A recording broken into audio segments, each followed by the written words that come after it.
Okay, we got this Dewalt 20 volt 12-inch chainsaw, and you know, Dewalt must be made by guys because they think everything's longer than it really is. But here's the true measurement of this bar, if you really want to know. It's not even quite 11 inches, but supposedly the way they measure chainsaw bars is to measure the length of the exposed chain and then round up to the nearest even number. Okay, so that's would be 12 inches, but it's not a true 12-inch cut you're getting out of this. So I saw a video on changing this out for a bigger bar, and I want to do it, but I want to make sure that the bar that I bought matches this bar. So we're going to do some measurements on this bar, some measurements on the bar that I have for replacement. We're going to compare some numbers and chain size and that kind of thing, and then we'll see if it works. Okay, then to take this apart, we'll just loosen this and screw it all the way. We can go ahead and take the tension off the chain too.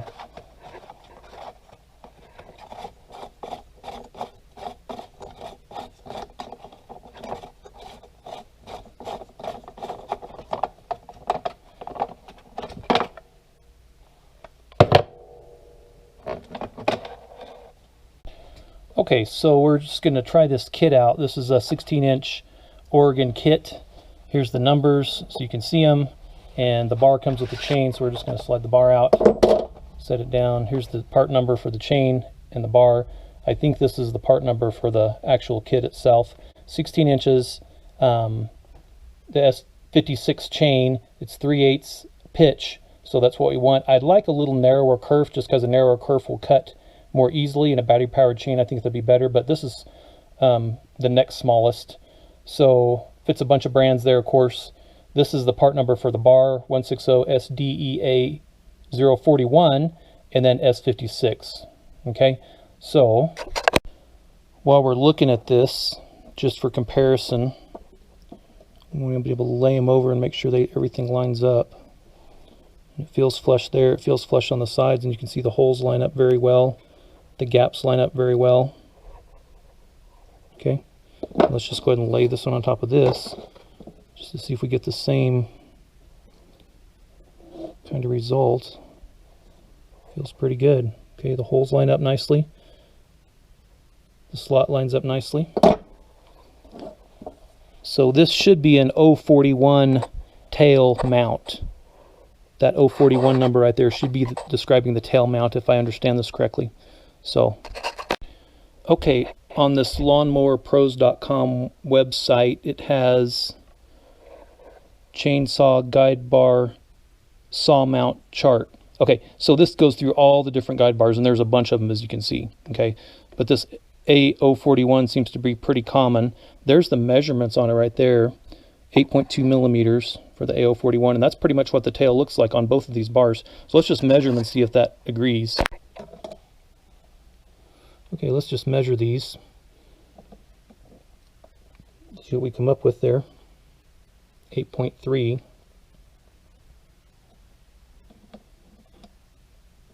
8.4. 8.39. Okay, so this is not exactly 8.2 like the chart shows, but they're the same. Now, I did look up the specs on this bar. The only spec I could really find was the pitch on the chain itself, and that's 3/8. So what that means is the pitch on your drive wheel here has to match the pitch on the end of this, and has to match the pitch on the chain. So this has to be the same as the sprocket here on the nose, and then the chain has to be the same. So those three things have to match. Okay, so this chain on the Dewalt chainsaw is 0.043, and this one's 0.050. So it is a little bit wider, and that might affect its performance. I may end up trying to go to a narrower bar and a narrower chain, a narrow kerf. This 0.043 is definitely a narrow kerf, which is better for battery powered chainsaws, just because it's cutting less wood as far as the width goes.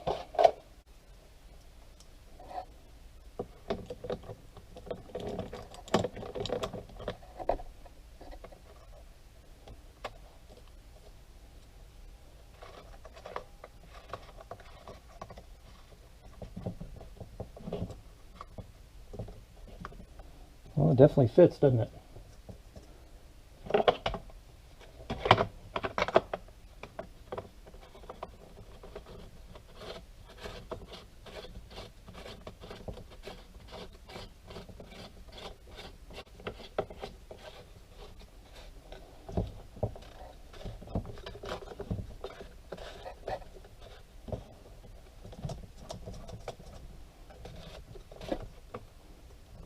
Tighten them up just a whiff. It's a new chain, so it will stretch.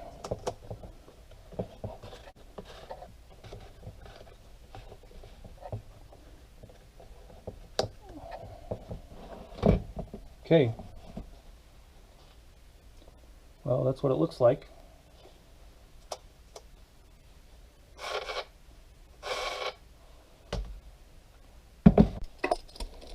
Okay, this one probably isn't not a true 16 inches either, but let's see, closer to 15, and this one was closer to 11, so that's 4 inches longer. I started to get the 18-inch bar, but I thought, well, we'll try this out. This one already fits my other 16-inch Craftsman chainsaw, so, which I realize now is not 16 inches, but we'll try this one out and we'll see about the 18 later maybe. Okay.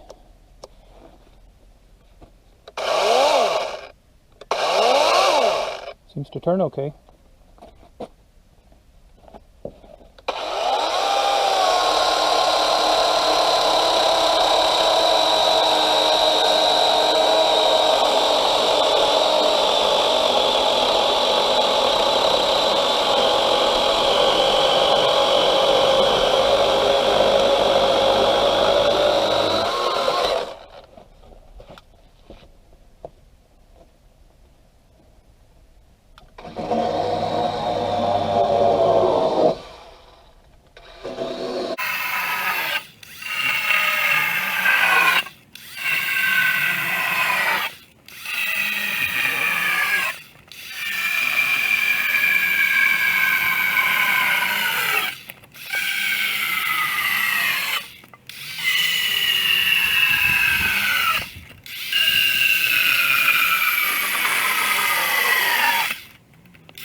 A little loose.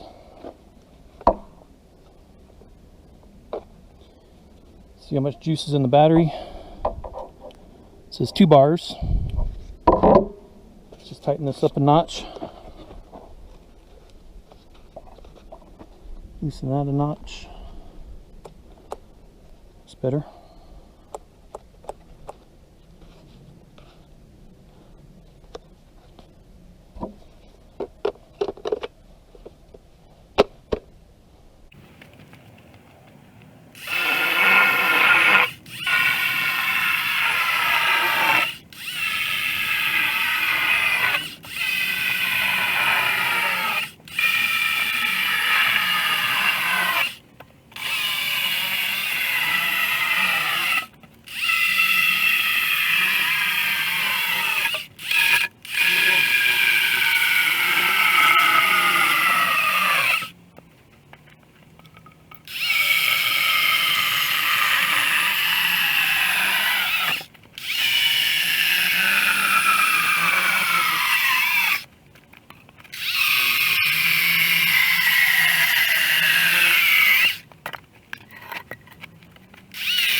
Well, that's it.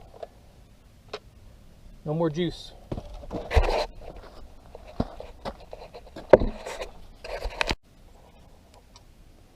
One barely bar. Okay, you know, it did pretty well. I'm happy. That was a fully charged 5 amp hour battery. This is not a brand new battery. It's maybe a year old, so it's not in perfect new shape. The chain obviously is in perfect new shape in the bar, so it's running good, it's sharp, and as that wears, of course, it won't be quite as efficient, right? But it got through almost these 2 full logs, except for that one. I got about halfway through, and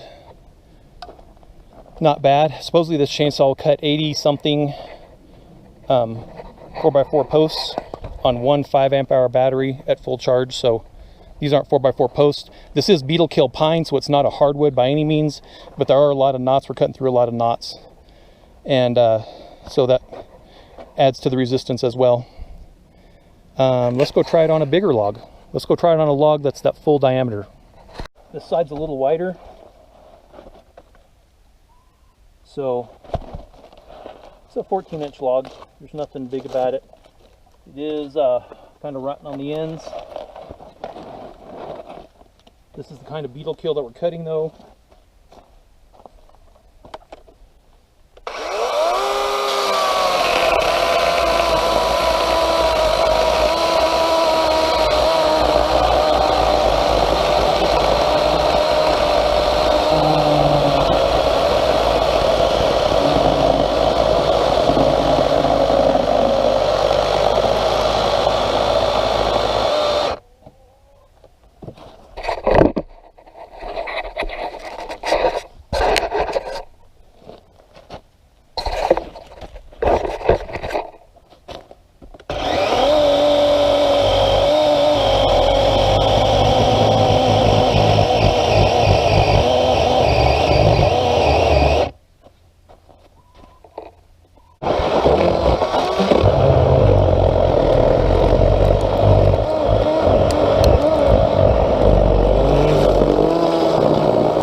Okay, probably not a fair test because this is pretty rotten on that one end.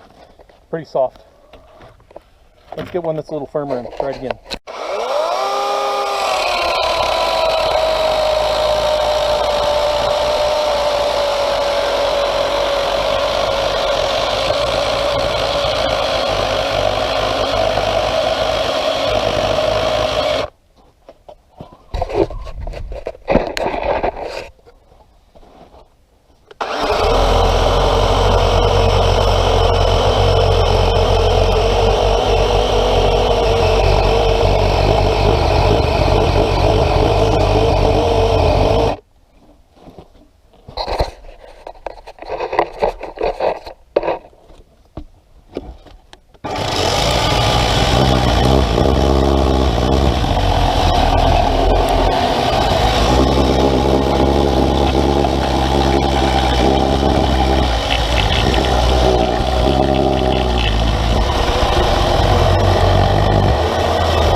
Okay, definitely much more solid wood. So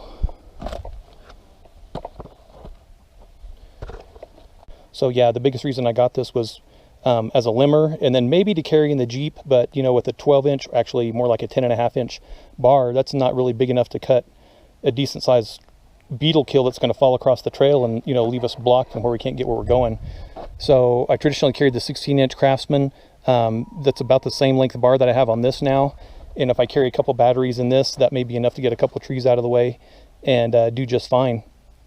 And then I don't have to worry about jetting it and running it at different altitudes, because sometimes we're driving up at 10 and 11,000 feet and in the Jeep, and you know, jetting's kind of an issue. You have to fiddle with jetting sometimes with the chainsaw to get them running right. So That's the nice thing about the Husqvarna 545 that I have. It's an amazing chainsaw. It runs, has auto tune on it, so it's an automatically tuning carburetor. Runs at any altitude. I can run it here at the house at 7,500 feet.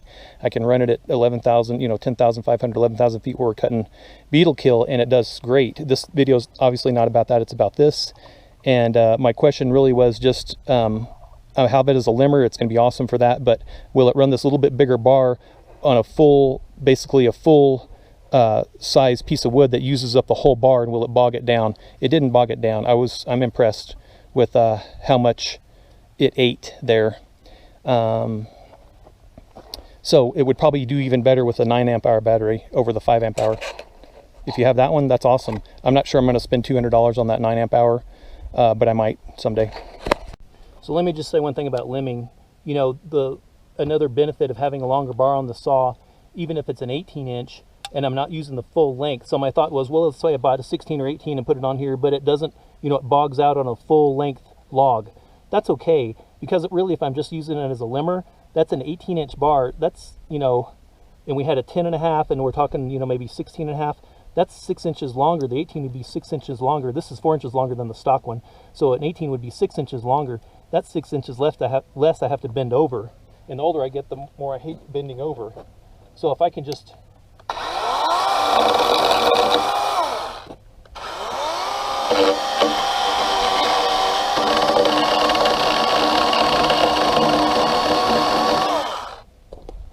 don't have to bend over as much, and it gives me more reach, even if I'm not using the full length of the bar to cut a piece of wood. It's fine. That's awesome. That's saving me from bending over. And if you're limbing a log on the ground, you're bending over a lot. Every log you bend over, if you have a short bar, you're bending over all the time to do that. And my back just doesn't like doing that anymore. If you watch any of my logging videos, my Harbor Freight crane video, I got a winch video coming out on the Harbor Freight crane that I built. I put an electric winch on it. So if I go logging, I'm just trying to not to lift anything if I don't have to. Okay, so now we're just going to do a quick inspection, see what the sprockets look like.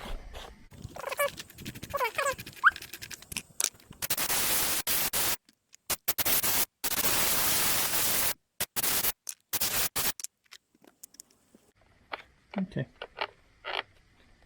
so it's got some, hopefully that's coming out in the camera, there's a little bit of an indentation right there. It might just be a mark. I can't really feel it with my fingernail.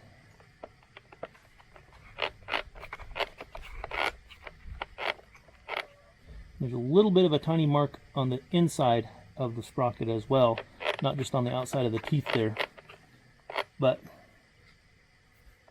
nothing crazy, nothing too bad.